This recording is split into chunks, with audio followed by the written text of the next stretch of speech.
Union busted! All right, security, clear the hall. Clear the hall. Clear the hall. New Hampshire government workers and their allies stirring up the pot at the State House. New Hampshire's efforts to limit the public sector unions have been called Wisconsin on steroids. My sympathies do tend to lean toward the $100 a year reps more than they lean toward the $60,000 a year bureaucrats. They don't have a right to collectively bargain for my money.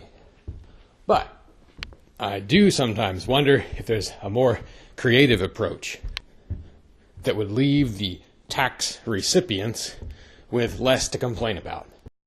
The reps may seem to be better than the bureaucrats right now, but it's not always going to be that way. So giving them more power isn't necessarily the best solution. Maybe I'm being a Puritan when I worry that these steps could give the reps more power. The primary thing that is happening, of course, is that the unions, public sector unions, are being reduced in their power. So maybe it's not quite fair for me to accuse the reps of gaining more power from this. But it certainly will put them in a stronger position in bargains with the public sector unions. If you could even call it bargaining with public sector unions, because the bill apparently removes the public sector union's ability to collectively bargain. And that's, of course, what riles people up. I just wonder if it's necessary. Would it be better, perhaps, for the reps to go to the heart of the problem, remove the state's tax enforcement capability? That way it starts becoming impossible for anyone to collect the wages for these government workers.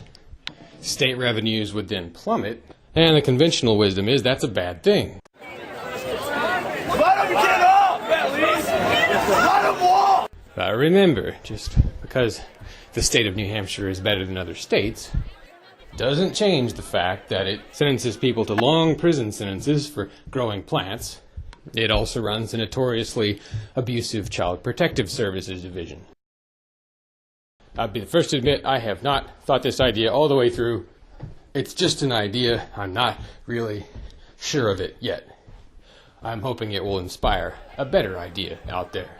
One of the downsides to this approach would be, what do you do when suddenly state revenues are half what they were before because you've outlawed the collection of many, many taxes?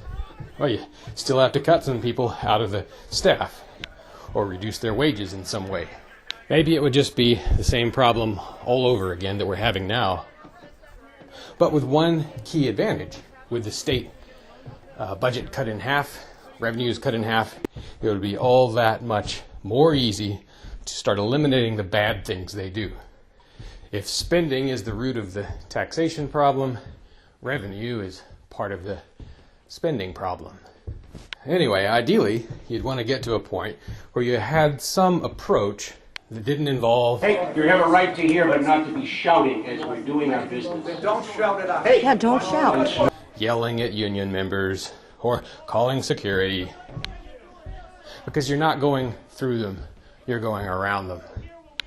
Another problem with this approach, of course, is that the public is very easily confused regarding the difference between public sector unions and private unions. The latter are fine, the former are aggressive. Maybe you cut off the unpopular tip of the spear instead of going after the pretty shaft. What's your idea for a better approach?